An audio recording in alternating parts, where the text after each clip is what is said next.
Good morning dear students.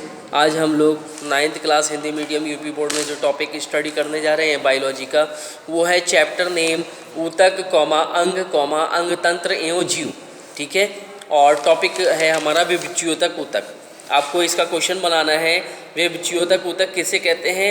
Answer में heading note करेंगे, विभज्योतक ऊतक और मेरिस्टेमेटिक टिश्यू। ठीक है, विभज्योतक ऊतक की कोशिकाओं में विभाजन की क्षमता होती है। ये कोशिकाएं विभाजित होकर अन्य ऊतकों का निर्माण करती हैं। कोशिकाओं में भिन्न नहीं होता। कोशिकाएं पतली भित्ति वाली, सघन, कोशिका द्रव्य युक्त एवं स्पष्ट केंद्रक वाली होती हैं। कोशिकाओं के मध्य अंतर्कोशिकीय अवकाश नहीं होते। कोशिकाएं आकार में समयावी होती हैं। ठीक है, विभज्योतक ऊतक पौधों में वृद्धि भागों में पाया जाता है। उत्पत्ति के आधार पर प्राथमिक अथवा द्वितीयक होते हैं। विभज्योतक ऊतक की विशेषताएं: इनकी कोशिकाएं गोल, अंडाकार, बहुभुजाकार होती हैं। इनकी कोशिकाएं जीवित होती हैं। कोशिकाओं के बीच आंतर कोशिकीय अवकाश नहीं पाया जाता है। प्रत्येक कोशिका में एक गोल स्पष्ट केंद्रक पाया जाता है। कोशिका भित्ति पतली एवं सेलुलोज की बनी होती है। रिक्तिकाएं छोटी या अनुपस्थित होती हैं। इरगैस्टिक पदार्थ अनुपस्थित होता है। प्रत्येक कोशिका में कोशिका विभाजन की क्षमता होती है। अगला क्वेश्चन नोट करना है आपको, पादपों एवं जंतुओं की वृद्धि में अंतर। पादपों में वृद्धि जीवन पर्यंत होती रहती है। जंतुओं में एक निश्चित समय के बाद बंद हो जाती है। पौधों में वृद्धि संपूर्ण शरीर में एक समान नहीं होती। जंतुओं में वृद्धि संपूर्ण शरीर में एक समान होती है। पौधों में वृद्धि विभाज्य ऊतकों अथवा वर्धी ऊतकों की उपस्थिति के कारण होती है।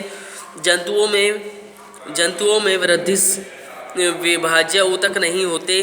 कोशिका विभाजन द्वारा वृद्धि होती है।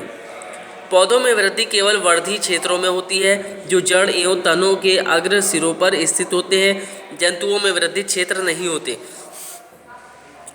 पादपों में वृद्धि का नियंत्रण वृद्धि रसायनों द्वारा होता है, जो पौधों की अग्र सिरों द्वारा स्रावित होते हैं।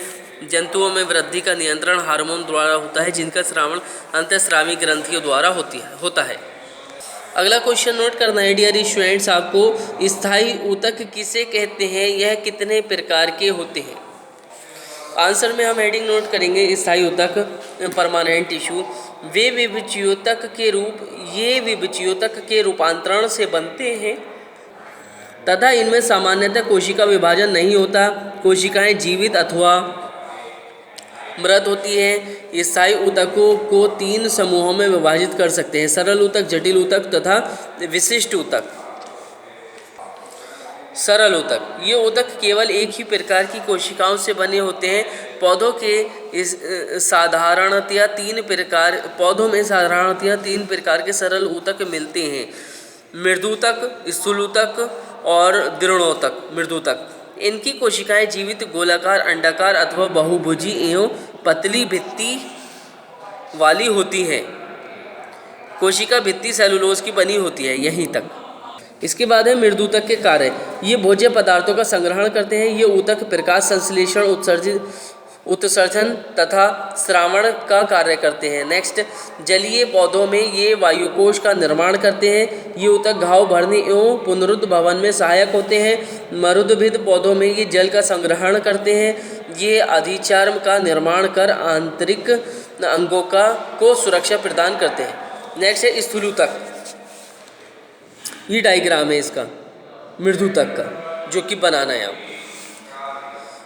स्थूलकोण ऊतक, इसकी कोशिकाएं बहुभुजीय, सामान्यतः समव्यापी एवं अंतराकोशिकीय अवकाश रहित होती हैं। कोशिकाओं की भित्ति सेलुलोज द्वारा स्थूलित होती है। इसका डायग्राम बनाने हैं दोनों आपको। ठीक है, स्थूलकोण ऊतक के कार्य। ये पौधों को सहारा प्रदान करते हैं। ये पौधों को लचीलापन प्रदान करते हैं।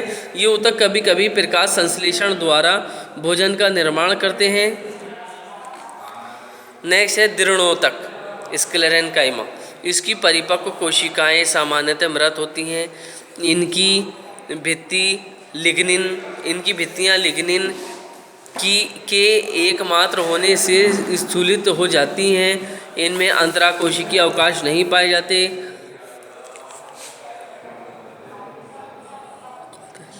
दृढ़ोतक दो प्रकार की कोशिकाओं से बने होते हैं, पाषाण कोशिकाएं तथा रेशे। ये पौधों को दृढ़ता प्रदान करते हैं। दृढ़ोतक का आपको डायग्राम मेंटेन करने हैं, ठीक है। दृढ़ोतक की कोशिकाएं, ठीक।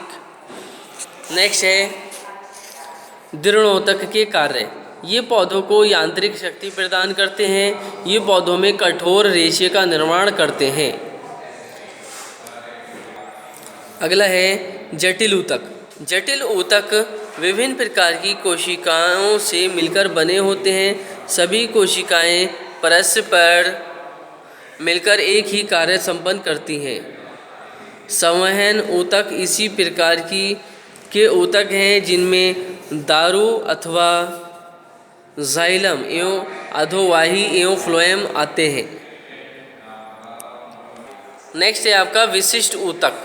ये विशेष कार्य को पूरा करते हैं। इनमें विभिन्न प्रकार के पदार्थ स्रावित होते हैं। इनको दो समूहों में विभाजित कर सकते हैं। पहला है ग्रंथिल ऊतक। इनमें रेजिन, तेल, मकरंद, जल इत्यादि स्रावित होते हैं। नेक्स्ट है रबर शीरी ऊतक, लेटिसिफेरस टिश्यू। इनसे गाढ़ा अथवा जलीय तरल रबड़ क्षीय स्रावित होता है। ये पौधों की सुरक्षात्मक प्रतिक्रियाओं में सहायक होते हैं। डियर स्टूडेंट्स, आपको नेक्स्ट क्वेश्चन नोट करना है। पैरेन्काइमा तथा कालीन काइमा में अंतर लिखिए। इनकी कोशिका भित्ति पतली तथा सेलुलोज की बनी होती है। इनकी कोशिका भित्ति पैकेटिन के कारण मोटी होती है। अंतरकोशिकीय अवकाश पाया जाता है, अंतरकोशिकीय अवकाश नहीं पाया जाता है। ये पौधों के सभी भागों में पाए जाते हैं। ये द्विबीजपत्री पौधों के तने तथा पत्तियों में पाए जाते हैं। ये प्रकाश संश्लेषण तथा भोज्य पदार्थों का संग्रह करते हैं। ये पौधों को यांत्रिक शक्ति प्रदान करते हैं। स्टूडेंट्स, अगला क्वेश्चन नोट करना है आपको। विभज्योतक एवं स्थायी ऊतक में अंतर लिखिए। विभज्योतक ऊतक मेरिस्टेमेटिक टिश्यू, कोशिकाओं में विभाजन की क्षमता होती है, ठीक। कोशिकाओं में विभाजन की क्षमता नहीं होती। इनकी कोशिका भित्ति पतली एवं सेलुलोज की बनी होती है। इनकी कोशिका भित्ति अपेक्षाकृत मोटी, सेलुलोज के साथ अनेक अन्य पदार्थों की बनी होती है। ऊतक की कोशिकाएं जीवित होती हैं। ऊतक की कोशिकाएं जीवित अथवा मृत होती हैं। परिपक्व न होने के कारण कोशिकाओं का आकार एवं परिमाण परिवर्तित हो सकता है। परिपक्व कोशिकाओं का आकार एवं परिमाण प्राय निश्चित होता है। इन कोशिकाओं में भोजन संचित नहीं होता है। ये कोशिकाएं अन्य कार्य भी नहीं करती हैं। इन कोशिकाओं में भोजन संचित हो सकता है या ये अन्य कोई कार्य कर सकती है, जैसे यांत्रिक आधार प्रदान करना आदि। जीव द्रव्य सघन एवं रिक्तिकारहित होता है। जीव द्रव्य रिक्तिकामय या विघटित होता है। अगला क्वेश्चन नोट करना है आपको। मृदूतक एवं स्थूलकोण ऊतक में अंतर लिखिए। मृदूतक पैरेन्काइमा टिश्यू, स्थूलकोण ऊतक कोलेनकाइमा टिश्यू। कोशिका भित्ति पतली एवं सेलुलोज की बनी होती है। कोशिका भित्ति मोटी एवं सेलुलोज की बनी होती है। प्रमुखतः भोजन एवं जल संग्रहण का कार्य करते हैं। भोजन संग्रहण के साथ साथ ये पौधों को यांत्रिक आधार भी प्रदान करते हैं। प्रायः सभी पौधों में सभी अंगों में पाए जाते हैं। प्रायः एक बीजपत्री पौधों में नहीं मिलते। अंतरकोशिकीय अवकाश होते हैं, अंतरकोशिकीय अवकाश नहीं होते। अगला क्वेश्चन नोट करना है डियर स्टूडेंट्स आपको। जाइलम वाहिकाओं एवं चालनी नलिकाओं में अंतर लिखिए।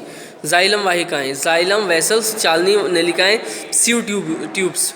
ये लंबी नलिकाएं हैं जो अनेक कोशिकाओं के सिरों से सिरों पर मुड़ जाने से बनती हैं। इनके मध्य भित्तियाँ उपस्थित नहीं होती हैं। ये नलिकाकार कोशिकाएं होती हैं। इनके मध्य छिद्रित चालनी पट्टी होती है। इनके अंदर जल एवं खनिज लवण नीचे से ऊपर की ओर समाहित होते हैं। इनके अंदर कार्बनिक भोज्य पदार्थ जल में घुली अवस्था में प्राय ऊपर से नीचे की ओर समाहित होते हैं। इनकी भित्ति लिग्निन युक्त होती है, अतः ये यांत्रिक शक्ति भी प्रदान करते हैं। भित्तियाँ सेलुलोज की बनी होती हैं, यांत्रिक शक्ति प्रदान नहीं करती।